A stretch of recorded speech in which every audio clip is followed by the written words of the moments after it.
Bom dia, irmãs.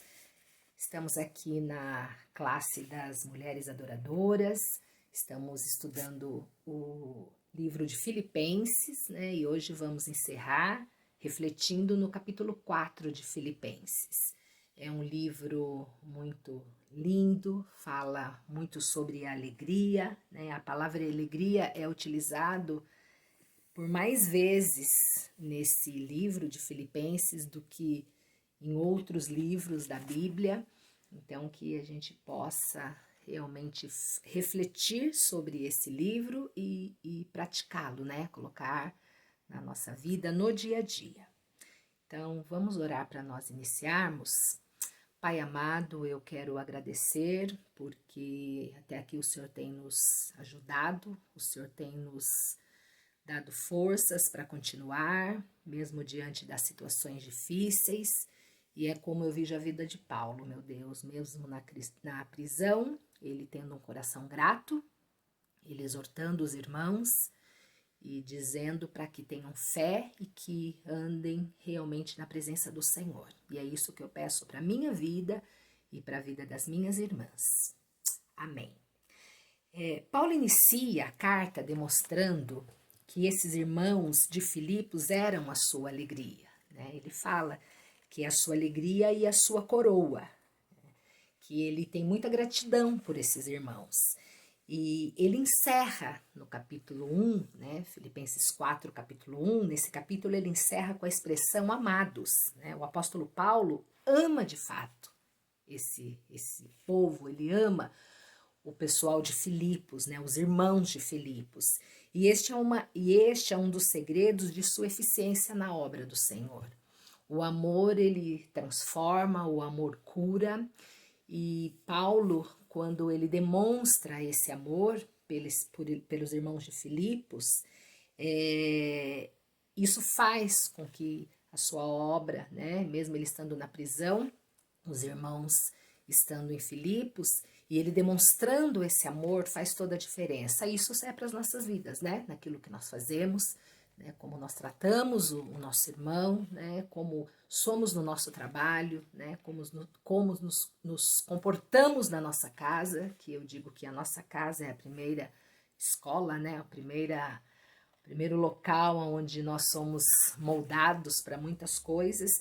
Então eu achei muito lindo quando aqui no finalzinho de Filipenses 4:1 tá falando, né, que ele encerra a expressão falando amados, e realmente Paulo ama de fato, né, os irmãos, e esse é o segredo da sua eficiência na obra do Senhor. Então que a gente possa trazer isso para as nossas vidas, aquilo que nós vamos fazer, que façamos com amor, né, com dedicação, com zelo. Filipenses 4, de 2 a 8, Paulo vai estar falando, vai estar exortando, né? Vai estar dando algumas palavras de exortação. E ele inicia falando no capítulo 2 que Evódia e Sinti, que eram mulheres da igreja de Filipos, e elas estavam tendo conflitos, né? Elas não estavam se entendendo. A Bíblia assim não narra o que estava acontecendo, né? Qual era a razão para elas não estarem se entendendo, mas relata que está tendo aí uma divergência entre elas, né? E Paulo emprega a palavra rogo, né? Ele fala até duas vezes, rogo a Evódia e rogo a Sintique, né? Dirigindo essa exortação, tanto para uma como para outra, né? Porque na passagem diz que provavelmente essas duas mulheres elas pregavam com o apóstolo Paulo. Quando Paulo estava em Filipos, elas faziam parte, né, da igreja de Filipos e elas estavam ali pregando com Paulo. Então Paulo está pedindo para elas, né? Na carta está rogando, né? Ele está rogando para que esse conflito seja sanado, e a gente sabe muitas das vezes que alguns conflitos que podem acontecer dentro, né, de uma igreja, dentro de uma casa, dentro de um trabalho, isso às vezes tem consequências que são complicadas, né, tristes. Então Paulo está rogando para que elas, né, se acertem, né, que resolvam essa situação, para que as coisas não podem chegar a tomar um rumo que seja complicado. alegrem-se no Senhor. Em algumas Bíblias está regozijai-vos, né? Paulo diz, alegrem-se sempre no Senhor. A alegria do cristão não deve ser baseado nas circunstâncias vividas do dia a dia. Isso é fácil, irmãs? Não é, né? Não é o que nós vivemos no nosso dia a dia, as situações de cada um, mas Paulo está falando, né? E ele é a palavra viva disso mesmo, né? Que ele não vivia pelas circunstâncias. Aliás, toda a situação que ele passava complexa, ele via como uma forma que Deus estava trabalhando, né? Ali ele poderia falar a palavra de Deus. A paz de Deus é sentir um santo descanso que inunda a nossa alma, né? Cuja fé repousa inteiramente sobre Deus. A paz protege o coração e o pensar, né? E essa paz, humanamente falando, é difícil, é impossível, é somente com a presença do Senhor. No versículo 8, o apóstolo Paulo exorta na maneira de pensar, quanto à maneira de pensar. Toda a Bíblia, ela nos ensina que podemos controlar a nossa mente. Se vier algum pensamento mau, descarte-o imediatamente e comece a meditar na pessoa e na obra de Cristo.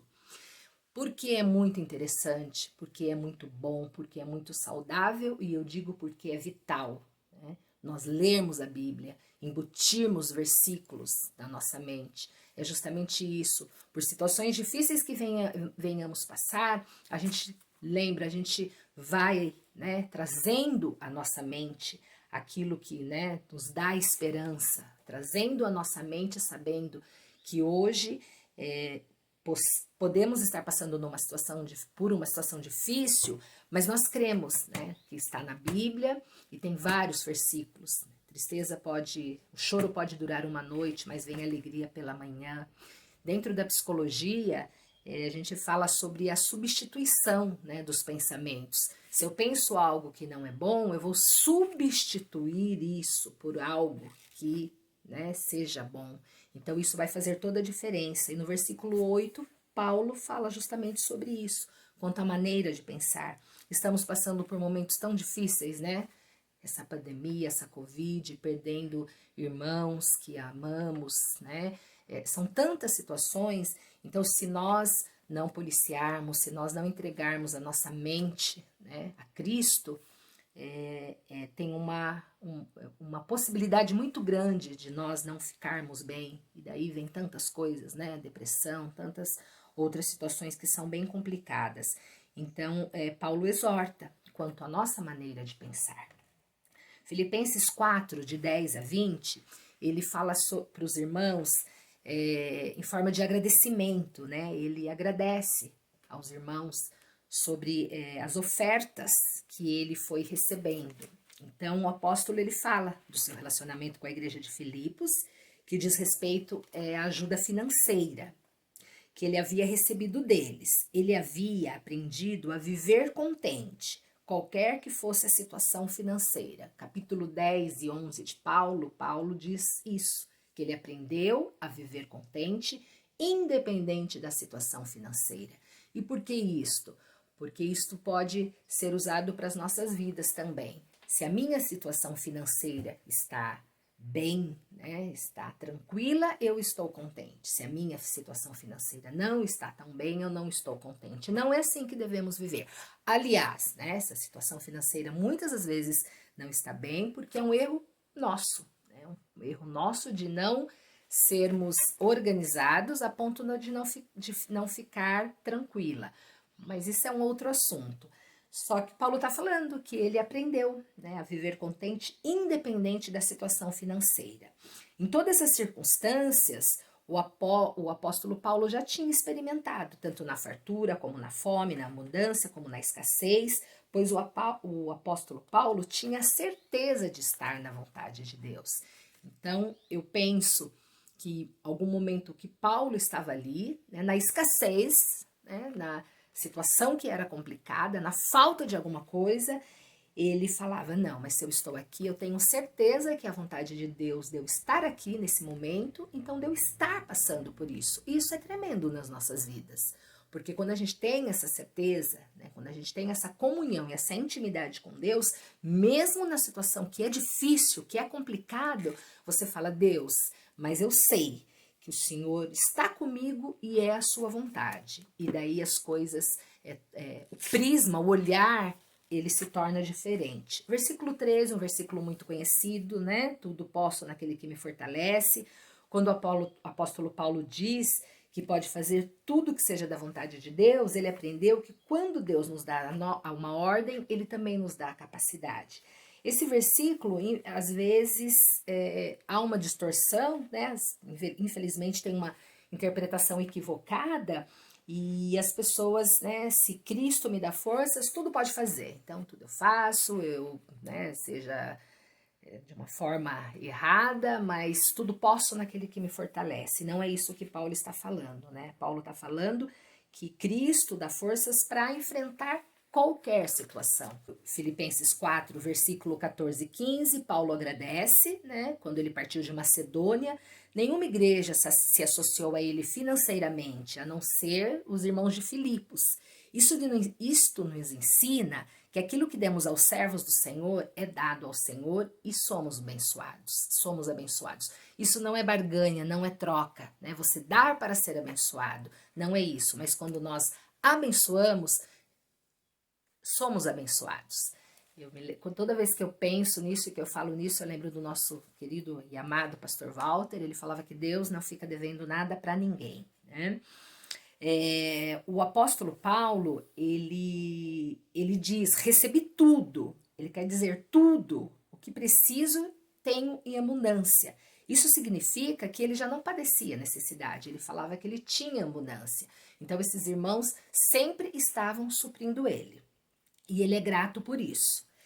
Deus haveria de suprir cada uma de suas necessidades, pelo fato de haverem contribuído para a obra de Deus com os recursos materiais de cada um. Então é aquilo que eu falei, quando nós servimos, né, nós somos abençoados e as nossas necessidades também são supridas. Filipenses 4, 21 a 23, Paulo, né, dá uma saudação final. Ele fala, o apóstolo Paulo sauda cada um dos santos em Cristo Jesus. Ele fala no versículo 4, versículo 22, todos os santos lhe enviam saudações, especialmente os que estão no palácio de César. O que ele quer dizer com isso, né? Ele está se referindo aos soldados que guardavam, que eles tinham sido convertidos por seu intermédio? Ou seriam os escravos ou os homens livres que ali trabalhavam no palácio? Seriam alguns oficiais do governo romano? Não podemos saber ao certo a quem Paulo está se referindo, porque o evangelho não encontra fronteiras, né? Quando Paulo falou do evangelho, Lígia, uma empresária, se converteu. Ela já conhecia a palavra do Senhor, entregou a sua vida, se converteu e se batizou. O carcereiro, a mulher que era endemoniada foi liberta. Então, quando ele fala que Paulo, ele menciona a casa de César, não sabemos, né, quem seria, quem ele está mencionando, mas isso nos mostra que o evangelho não tem fronteiras. E isso é lindo, isso é maravilhoso. Ele chega a qualquer um, né, independente de qualquer coisa. Isso é muito lindo. A carta se encerra com uma saudação à graça, que brilhou no primeiro parágrafo e se encontra também aqui no final. Filipenses 1, 2, Paulo diz: a vocês graça e paz da parte de Deus, nosso Pai e do Senhor Jesus Cristo. E agora encerrando, né, no capítulo 4, encerrando, Paulo também, ele dá a saudação à palavra graça. O coração de Paulo se encheu e se transbordou do maior tema de todos os tempos, a graça de Deus por Jesus Cristo. Isso é maravilhoso. Paulo era grato, Paulo tinha intimidade, Paulo estava na presença do Senhor, e isso é o que nós precisamos para as nossas vidas, né? Nós precisamos urgentemente, a todo minuto, a todo dia, a toda hora. Eu deixei uma reflexão para que nós pensamos sobre isso.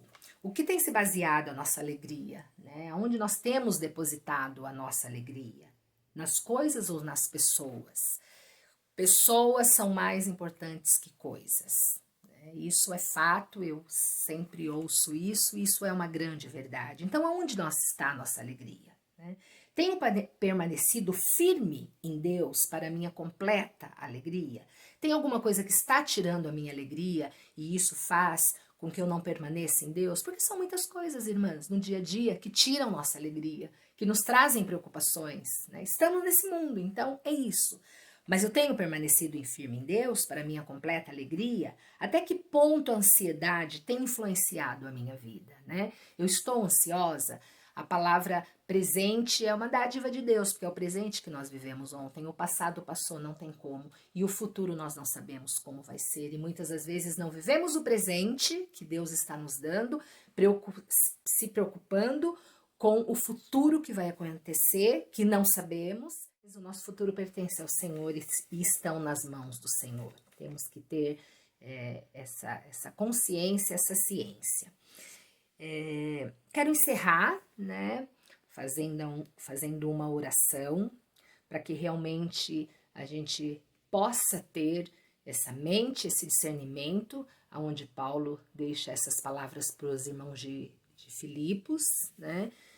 Porque isso vai fazer a diferença na nossa vida. Então, que possamos ler, entender, compreender e praticar. E esse livro é muito lindo, como tantos outros, todos da Bíblia, porque Paulo, ele tem um pensamento, uma rota, mas Deus dá uma outra rota para ele obedece e vai. Ele fala muito da gratidão, ele fala muito da alegria, mesmo passando por momentos difíceis. Ele fala da humildade, né, de sermos humildes. E isso é lindo, porque essa palavra humildade às vezes tem uma conotação que é meio rejeitada, né? Paulo fala sobre o cuidado daquelas pessoas que tem para com ele, isso é maravilhoso. Ele fala dos falsos obreiros que estão dentro das igrejas e pregando aquilo realmente que não é. Ele exorta, ele agradece, ele sauda, e nós temos muito para aprendermos e colocarmos em práticas nas nossas vidas tudo que Paulo escreve nessa carta.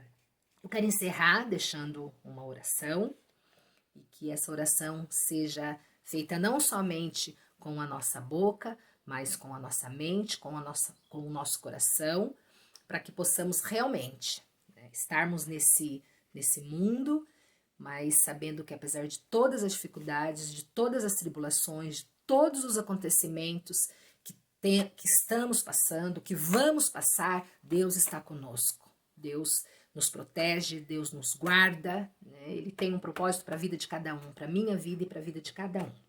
Senhor, quero viver a alegria plena, completa em Cristo Jesus, que eu possa deixar a minha ansiedade em Tua presença e que eu receba de Ti a paz, que a minha mente esteja ocupada com aquilo que vem do Senhor, que contenha virtude, louvor e glória ao Teu nome. Em nome de Jesus, amém.